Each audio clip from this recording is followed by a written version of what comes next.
Hey there, I'm Tracie the Better Coach, and welcome to my YouTube channel, where I help women thrive after breakups, date better the next time around, and generally protect their peace in spite of all of life's ups and downs. I'm glad you're here, and let's get into it. In today's video, I help you figure out how to talk with your kids about your breakup.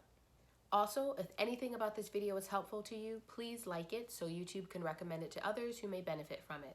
And if you're a woman who wants videos on thriving after breakups and dating better, don't forget to subscribe.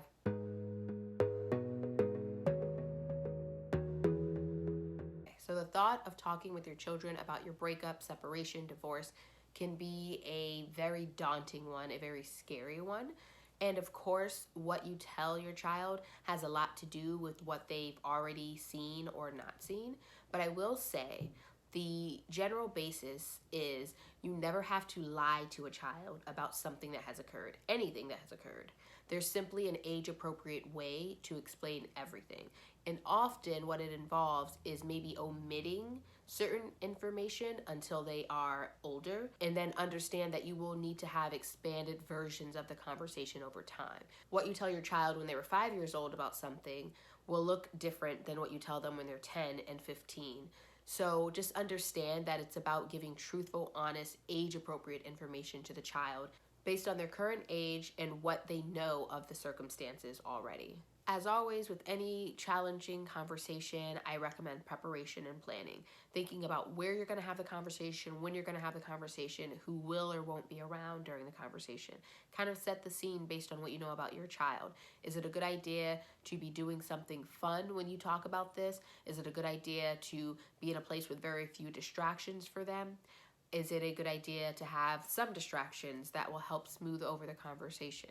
This is where you're really going to hone in on your child's age and their own personality. Keep in mind that the younger the child, likely the shorter their attention span is going to be for this conversation, and the less they're going to understand about the nuances and circumstances. So for a younger child, you can pretty generally keep it short and sweet and involve some play when it comes to that. Play therapy is very powerful in how it allows children to process and express emotions. So maybe you do something where you have a dollhouse and you're using the characters and you're letting the characters talk things out.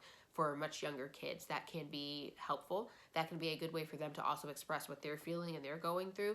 They can have the characters yelling at each other or being sad or any of these sort of things. So I definitely recommend play when it comes to much younger kids if you feel that would be a helpful way of helping them understand what's going on in their lives.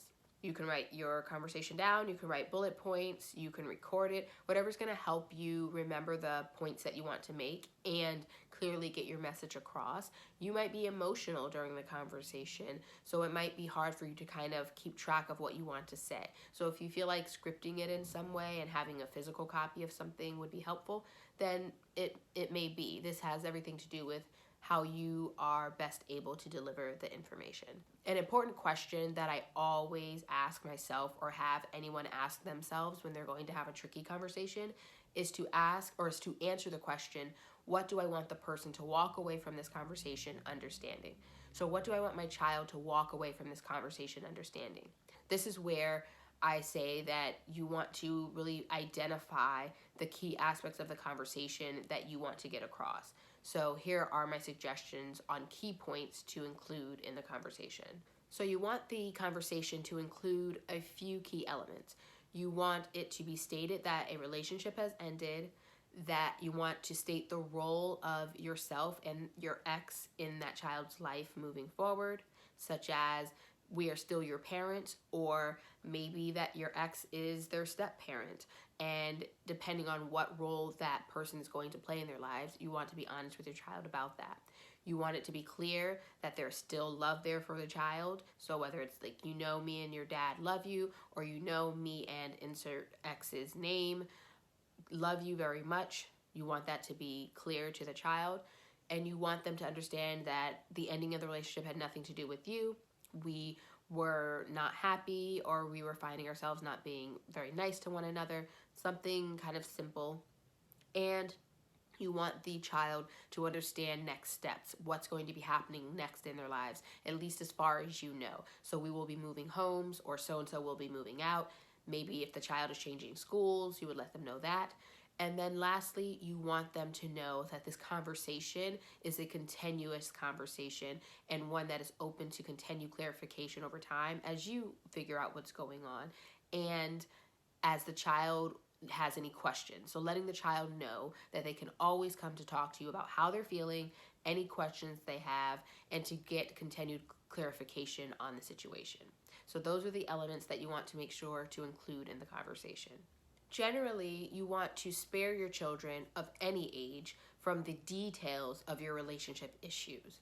What you ultimately want to do is keep the conversation focused on helping them understand that what occurred was not their fault, that both parents are still their parents, that you both love them, and letting them know what to expect moving forward so that they have a sense of stability in their lives.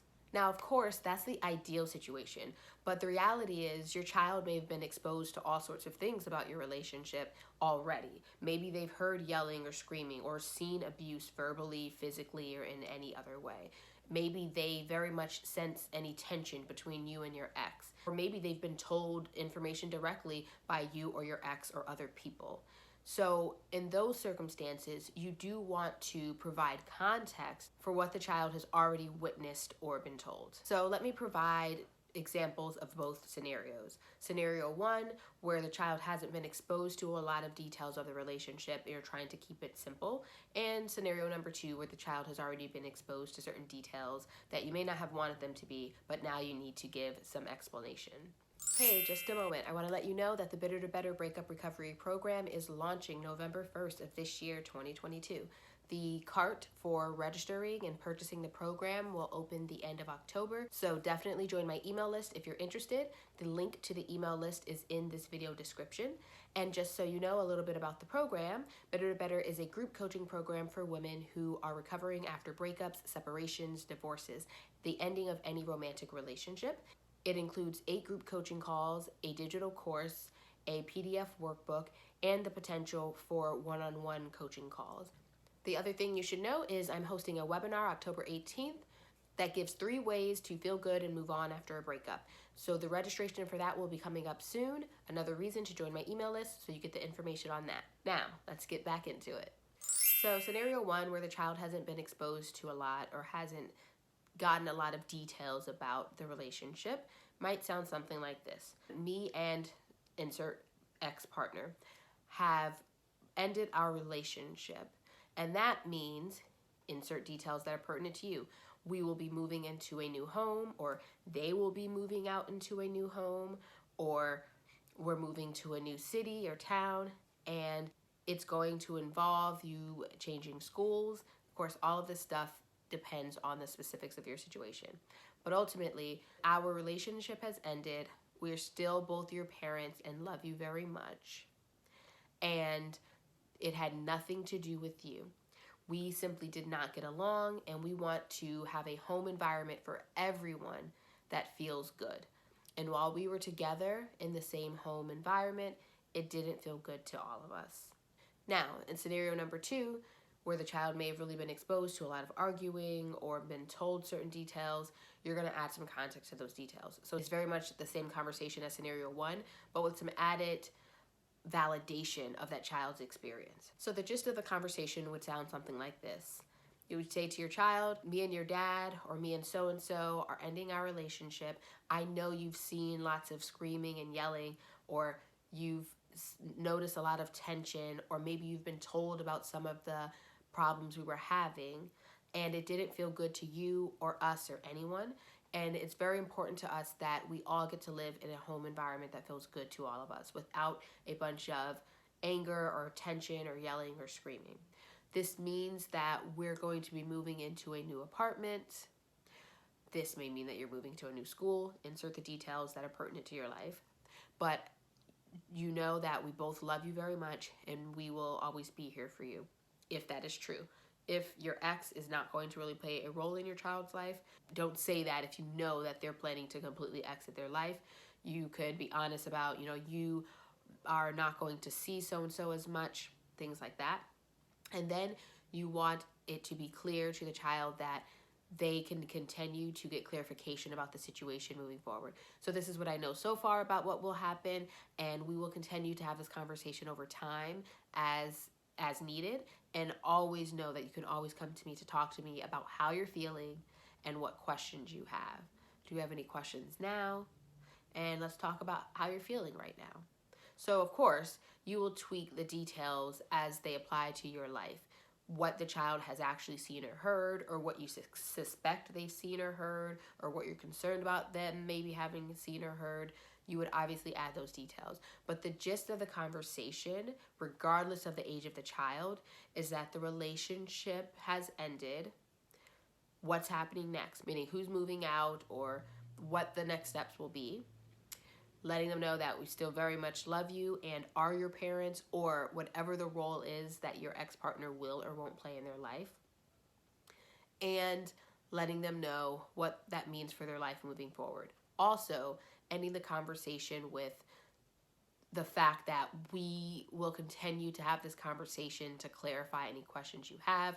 You always know you can come and talk to me. That's a very important part of this conversation.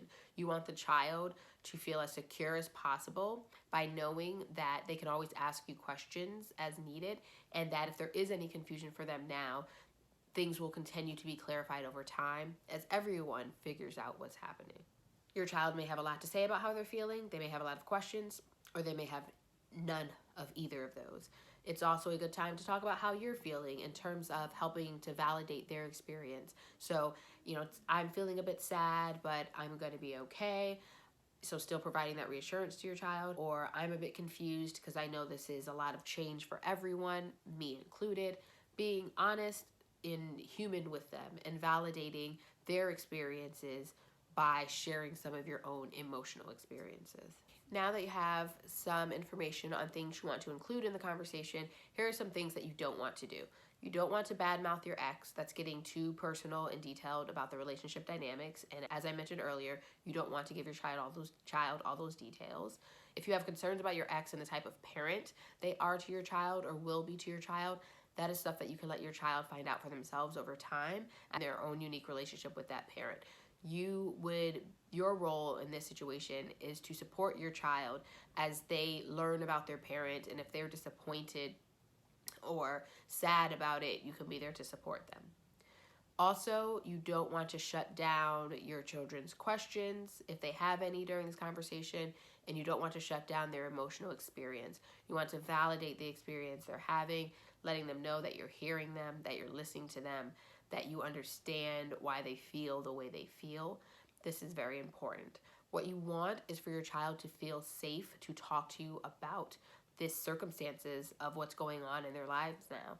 And you want them to feel safe to come back to you at a later time to talk about how they're feeling or ask questions if they have any. So this was a pretty succinct video about the nuts and bolts of having this type of conversation with your child. If you have any questions about it, I encourage you to put them in the comments section, and I'd be happy to answer in more detail. This can be a very tough conversation to have, particularly if you are very emotional about your breakup, separation, or divorce. And so finding a way to navigate your very human experience of the whole situation and still show up as a parent can be really challenging. So I hope this helps. Thanks for watching, and don't forget to click the link to join my email list. See you soon.